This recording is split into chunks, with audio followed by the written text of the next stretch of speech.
그럼 계속 넘어가서 31페이지 1절 시장 분석의 개요 보도록 하겠습니다. 1절의 1 부동산 시장의 개념과 특징. 가 부동산 시장의 개념인데요. 부동산 시장이란 부동산 상품이 수요와 공급에 의해 가격이 결정되어지고 거래가 이루어지는 곳을 말한다. 나 부동산 시장의 특성 및 기능.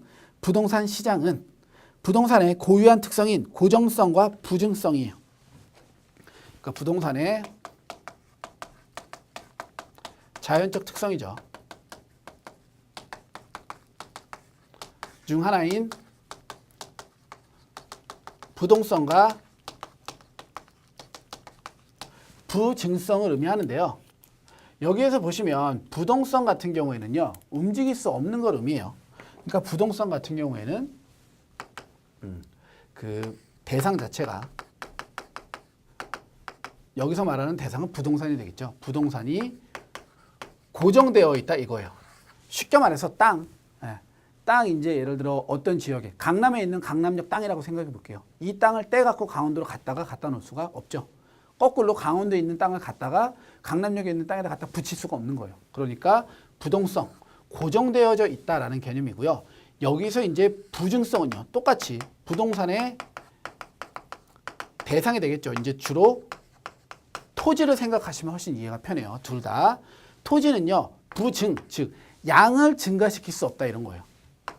얘는 물리적인 증가가 불가능하다.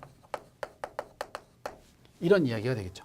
쉽게 말해서 땅에다가 물 주고 막 예뻐해주고 해서 땅이 점점 커지면 그렇죠? 모두 다 일할 필요가 없어요. 왜? 땅만 맨날 이뻐해주고 있으면 땅값이 비싸니까 다 부자가 될 거란 말이에요. 하지만 어떠한 노력을 하더라도 땅의 절대적 양은 늘릴 수가 없겠죠. 이제 보통 이 토지의 부증성이 살짝 이 원칙이 어긋나는 부분들이 간척 사업들이에요. 그렇죠? 바다를 메꿔서 육지로 만드는 이런 경우에는 부증성이 살짝 어긋나긴 하지만 그건 매우 특수한 경우니까 일반적인 토지들은 부동성과 부증성이라는 자연적 특성을 갖고 있어요. 그러니까 이제 다시 교재로 들어오시면 고정성이나 부증성, 즉 부동성이나 부증성 때문에 뭐가 생긴다? 일반 재화와는 다른 특징을 가지게 된다. 첫 번째, 수급 조절이 어려워 수요 공급의 불균형이 단기적으로 발생한다. 그러면 수요와 공급 측면에서 누구랑 연관이 되어져 있겠어요? 당연히 부증성과 연관이 되어져 있겠죠. 왜? 양을 늘릴 수 없으니까 뭐를 늘릴 수 없는 거예요. 그렇죠? 공급이 항상 일정할 수밖에 없다고요. 하지만 수요가 만약에 증가된다면 공급이 언제나 일정한데 수요가 늘어나면 가격이 상승하겠죠. 거꾸로 공급이 일정한데 수요가 줄어들면 가격은 하락할 거예요. 그러면 이때 공급량이나 수요량을 동시에 조정을 해야지 균형 가격에서, 즉 가격이 너무 많이 오르면 공급량을 늘려서 가격을 떨어뜨리고 가격이 너무 많이 떨어지면 공급량을 줄여서 가격을 다시 올려야 되는데 공급을 조절할 수가 없으니까, 그렇죠? 여기 나와 있는 내용처럼 수급 조절이 어렵다 이런 얘기가 돼요. 수급 조절이 어려워서 수요와 공급의 불균형이 단기적으로 발생을 한다. 토지의 경우도 마찬가지고요. 건물의 경우도 똑같아요. 왜? 우리 아파트 지으면 보통 공사 기간이 몇 년이에요? 한 3년에서 5년 정도 잡죠. 당장 사람들이 살 곳이 부족해요. 즉 공급이 부족해요. 그래서 가격이 막 뛰고 있어요. 그러면 집이 부족하거나 집 짓자. 그러면 다음 날부터 갑자기 공급이 늘어나는 게 아니라 한 3년 후에 공급이 늘어나죠. 그럼 그때 돼서 봤더니 공급이 부족해서 너도 나도 다 집을 지어버린 거예요. 그러니까 3년 후에 보니까 이때는 또 너무 공급이 늘어나서, 그죠? 공급이 너무 많이 늘어나서 가격이 또 급락하는 현상들. 그러니까 집 그만 지어야겠어. 이제 또 안 지으면 또 다시 가격이 오르고. 이런 부분들이 부동산의 고정성과 부증성으로 인한 첫 번째 수급 조절이 어려워진다. 토지와 건물 모두에 적용이 될 수 있겠죠. 그 다음 둘째, 시장의 지역성과 국직성으로 부동산 시장이 부분 시장으로 세분화된다. 얘는 이제 부분 시장의 세분화는요.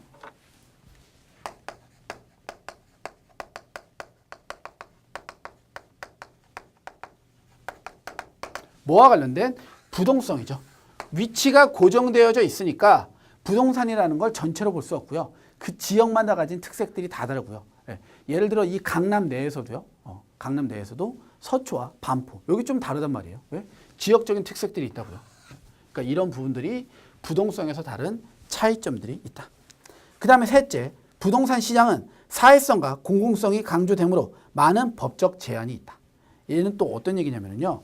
부동산 시장이라는 것 자체가 이렇게 공급을 조절하기도 힘들고 고정적인 특징들이 있기 때문에 부동산을 소유한 일부 권리자들이 이 부동산을 사용해서 사회적인 또는 공공적인 부분을 저해할 우려가 있어요. 그러다 보니까 법적으로 많은 제한을 두겠다. 그리고 넷째, 부동산의 개별성으로 표준화가 어려워 다른 재화에 비하여 대체 가능성이 낮다. 얘도 부동성하고 조금 비슷한 얘기인데요. 그러니까 빵집을 할 땅이 필요해요. 예를 들어 빵집을 차릴 수 있는 이제 건물이나 땅이 필요하다는 거예요. 그럼 이제 보통 빵집이 아이들이 많으면 빵집이 장사가 좀 잘 돼요. 그러니까 학교 주변에 있는 학교 주변에 있는 곳에다가 빵집을 차릴 예정이었어요. 그럼 이제 주변 입지 조건은 주변에 빵집이 차려야 되니까 학교들이 많아서 얘네들이 빵을 많이 사 먹어야 되겠구나. 이런 생각으로 학교가 있는 데를 찾아갔는데 어떤 지역에 있는 학교는 학생이 한 학교에 한 5천 명 있어요. 근데 어떤 지역은 학교는 있지만 학생이 한 200명밖에 없어요. 그러면 똑같은 학교를 끼고 있지만 그 지역의 특성, 즉 그 위치의 특성 때문에 완전히 다르죠.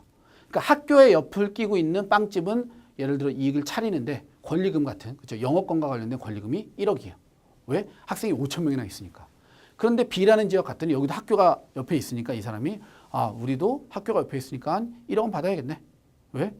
똑같은 학교가 옆에 있는 땅이니까. 하지만 학생 수가 적기 때문에 그렇게 받기가 힘들어지겠죠. 이런 부분들 다시 넷째에서 있는 부동산의 개별성으로 인해서 표준화가 어렵기 때문에 다른 재화에 비해서 대체 가능성이 낮다. 즉 권리금이나 이런 가격에 대한 부분들도 다르고요. 학교 옆에 있다는 이유만으로 그럼 우리들이 바꿔서 씁시다. 불가능하다 이거예요. 네. 다섯째, 부동산 거래는 매도자와 매수자 간에 개별적으로 이루어지므로 거래에 대한 정보가 투명하지 않다는 특징이 있다. 그죠? 부동산 거래할 때 보통 매수자들끼리 서로 여러 가지 조건들을 통해서 거래를 하는 게 일반적이에요. 근데 그 조건들이 외부로 잘 나타나지가 않죠. 그런 부분들까지가 이제 부동산의 특성들이 되겠습니다. 계속 32페이지 2. 부동산 시장 분석의 의의와 필요성. 그렇기 때문에 뭐가 필요하다? 부동산 시장 분석이 반드시 필요하다 이거예요.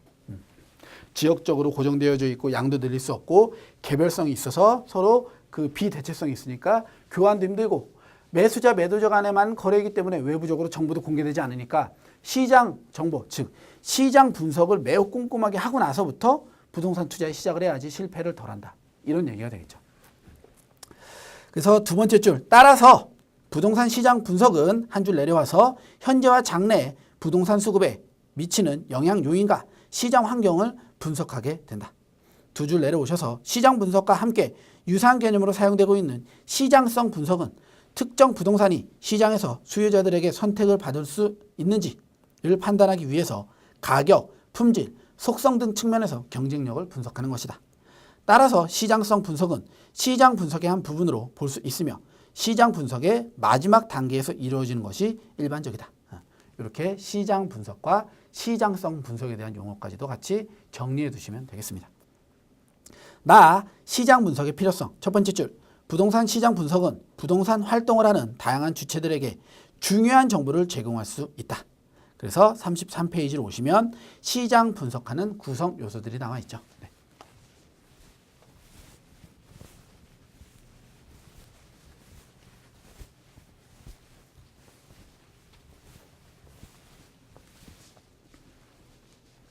네, 33페이지 3번에 시장 분석 구성 요소예요. 첫 번째 줄, 부동산 시장 분석 대상물에 대한 부지의 분석, 임금 분석, 지역 분석, 수요 분석, 공급 분석으로 구성된다.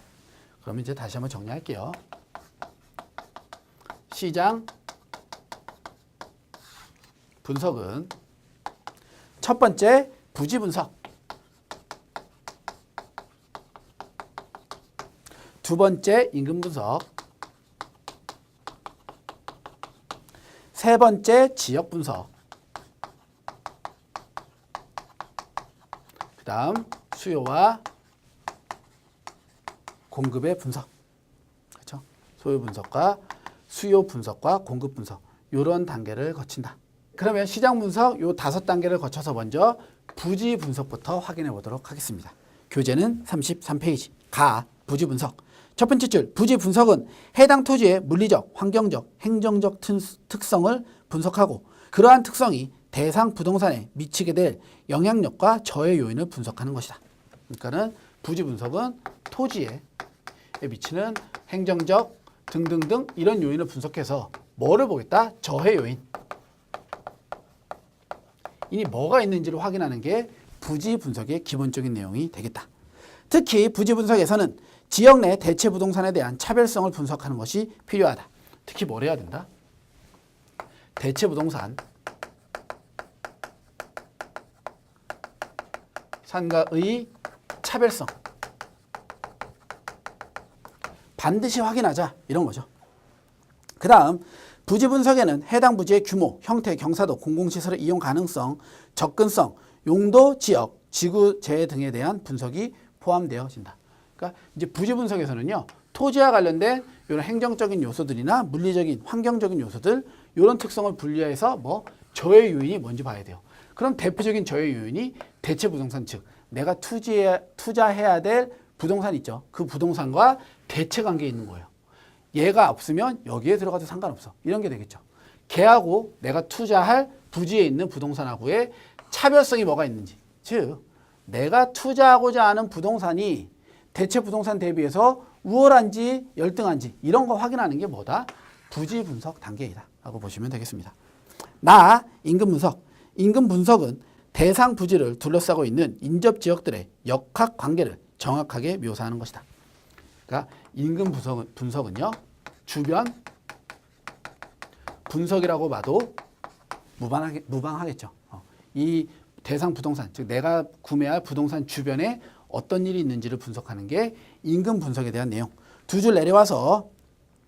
줄 내려와서 끝에 인근 지역의 경계는 주로 주변 토지의 용도를 기준으로 분류하여 확정 지을 수 있고, 또한 인공적인 시설, 자연적인 장벽 등도 인근 지역의 범위를 계략적으로 정하는 유용한 기준이 된다. 그러니까 이제 주변 분석을 할 때는요, 먼저 토지의 첫 번째죠. 토지의 이용, 용도에 따라서 구분하고요. 두 번째, 인공적인 부분. 세 번째, 자연적인 부분. 이렇게 세 가지로 인근 분석, 즉 주변 분석을 실시한다. 이렇게 보시면 되겠습니다. 그래서 보시면 용도는 상업지역, 주거지역 이런 거 구분하는 거고요. 인공시설은 고속도로나 공원 이런 애들이 있고요. 자연적인 장벽들은 강이나 뭐 산 이런 애들. 지형에 대한 차이점들 이런 걸로써 여기서부터 여기까지는 해당 지역 이렇게 구분을 하겠다. 넘어오셔서 34페이지. 지역 분석. 첫 번째 줄. 지역 분석은 대상 부동산이 위치할 지역의 사회적, 경제적, 행정적인 특성을 분석하여 대상 부동산이 해당 지역에서 갖게 될 위상을 판단하는 과정이다. 그러니까 지역 분석은요, 부지 분석이랑 흡사해요. 그래서 이렇게 행정적인 부분들, 물리적인 부분들, 환경적인 부분들을 분석을 해서 저해 요인을 보는 게 아니라 이번에는 뭘 본다? 그렇죠. 부동산의 위상을 분석하면 그건 지역 분석이 되겠다. 부지 분석과 지역 분석 반드시 구분하셔야 돼요. 네. 그래서 그 주요 분석 내용은요, 하단에 첫 번째 지역에 대한 국가 경제 영향, 그 다음 경제 기반, 세 번째 인구 및 소득 수준 분석, 네 번째 수송, 그리고 마지막 성장과 개발 패턴. 이런 애들 분석하면 지역 분석에 대한 내용들이 되겠다. 그 다음에 수요 분석. 수요 분석은 구매력을 가진 수요, 즉 유효 수요를 추정하기 위한 것으로 수요 분석을 할 때는 상권의 범위, 상권 내 인구 및 가구 수, 소득 수준, 상품의 경쟁력, 지역의 산업 동향, 지역 발전 전망, 경쟁 환경, 소비자 형태 등을 고려하여 분석한다. 그러니까 수요 분석에서는 뭐를 분석하겠다? 유효 수요를 분석하겠다. 그럼 유효 수요가 어떤 개념이냐면요, 이거 간단하게 설명 좀 드릴게요. 네. 수요하고 공급이 있어요. 근데 뭐가? 수요가 공급량을 넘어서는 거예요. 그러니까 예를 들면 공급이 100만큼 공급을 한다면 이때 수요가 110 정도 있어야지, 즉 공급을 넘어서는 수요가 발생했을 때 이 둘의 차이인 10. 얘를 뭘로 보겠다? 유효 수요로 보겠다. 이런 거죠. 그러면서 이 전제 조건, 즉 공급을 초과하는 수요가 발생했을 때 유효 수요가 발생하는데 이 수요자들이 반드시 뭐가? 구매 의사까지 가지고 있어야지 이런 수요를 유효 수요라고 보겠다. 그러니까 실질적으로 부동산에서 유효 수요가 발생을 해야지만 부동산의 거래가 이루어지겠죠. 그렇죠? 그러니까 유효 수요가 수요 분석에서는 가장 중요한 내용이 된다라고 보시면 되겠습니다. 그 다음 계속 공급 분석. 공급 분석이란 동일 상품 또는 유사 상품에 대한 기존에 공급된 공급량과 앞으로 공급될 공급량을 조사 분석하는 것이다. 공급 분석에는 얘는 공급 분석 뭐뭐 보고 하는지를 동그라미 치는 게 중요해요. 먼저 공실률, 임대료 및 분양가 추이, 건축 착공 및 허가양, 인근지역 공지 및 재건축 재개발 가능 부지의 양, 중앙, 지방, 정부 정책을 고려하여 분석한다. 그러니까 공급 분석은 말 그대로 공급량이 어떻게 될 건지를 분석하는데 주로 공실에 대한 부분들, 정책과 관련된 부분들, 얘네들이 주요 부분들, 또 하나 가격에 대한 부분들까지 이 공실이나 정책이나 가격에 대한 부분들을 분석해서 뭘 보겠다? 공급 분석을 하겠다까지 보시면 되겠습니다. 계속해서 교재 35페이지 시장 분석의 절차예요. 그럼 이제 지금 저희가 시장 분석은 이렇게 5개를 시장 분석을 할 거고 또 시장 분석을 하는 절차도 중요하겠죠. 계속 시장 분석을 하고 있습니다. 자, 시장 분석은 다음 그림과 같이 일반적으로 6단계를 걸쳐 수행되고 있다. 먼저 첫 번째, 생산성 분석. 두 번째, 시장 획정.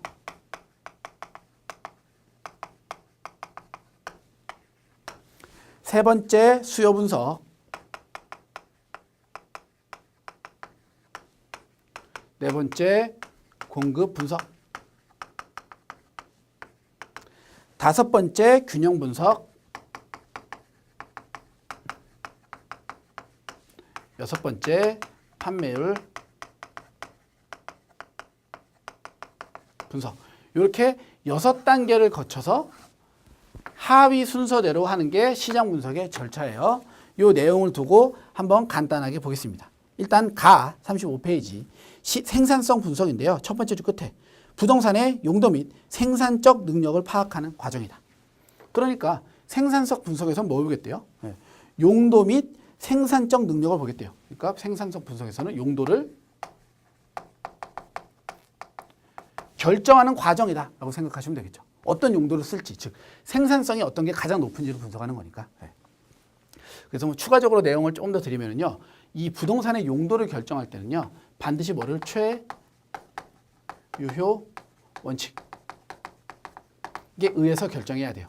최유효 원칙은요, 어떤 개념이냐면 부동산을 사용하는 용도가 여러 가지가 겹쳤을 때 어떤 용도를 사용하는 게 가장 좋냐를 할 때 최유효 이용의 원칙이라고 하는데요. 여기는 뭐가 가장 높은 거? 그렇죠. 효용이 가장 높은 용도를 선택하는 게 최유효 이용의 원칙이에요. 그렇죠. 이제 그러니까 생산성 분석 단계에서 용도를 결정할 때는 최유효 이용의 원칙이 매우 중요한 부분들이 되겠죠. 계속 시장의 획정. 첫 번째 줄, 대상 부동산의 특정 용도가 결정되면 이에 대한 시장의 범위와 규모를 결정하는 과정이 된다. 그러니까 여기 두 번째 단계에서는 뭐예요? 그렇죠. 시장의 범위를 결정한다고요. 시장을 획정한다는 게 획정이 범위를 정하겠다 이런 소리예요. 그러니까 2단계 시장 획정에서는 시장 범위를 결정하는 단계이다. 세 번째, 수요 분석인데요. 첫 번째 줄, 수요 분석은 대상 부동산을 통해 제공되는 서비스가 시장에서 누구에게 어떻게 얼마나 팔릴 것인가에 대한 분석 과정이다.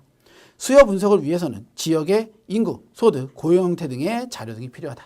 저희 수요와 관련돼서는 아까도 한번 간단히 말씀드렸어요. 유효 수요가 중요하다. 그렇죠? 그러니까 수요 부분에서는요, 이제 판매량의 수준을 파악한다 하면서 또 하나 알아둬야 할 개념들, 유효, 수요, 이 개념 정도도 같이 좀 정리하시면 될 것 같아요. 그리고 교재는 넘어와서 36페이지 공급 분석.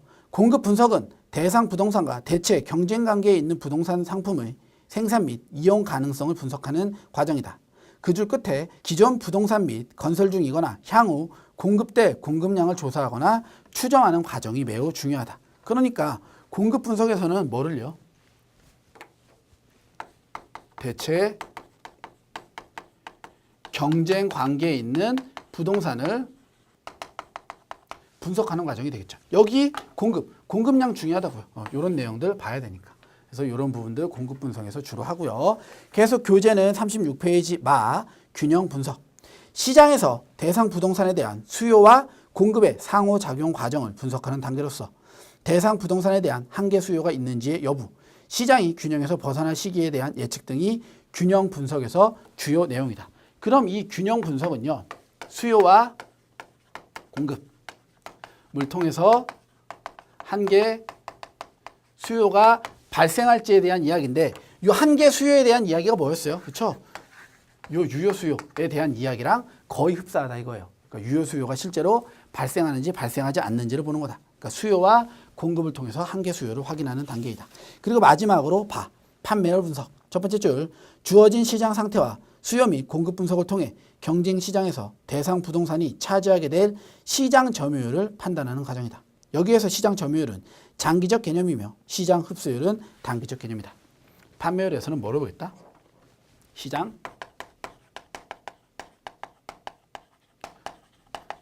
점유율을 분석하겠다. 그러면서 여기서 두 가지 점유율과 흡수율이 나오는데 점유율은 장기적인 개념에서 흡수율은 단기적인 개념에서 이해하시면 된다까지 보시면 되겠습니다. 네.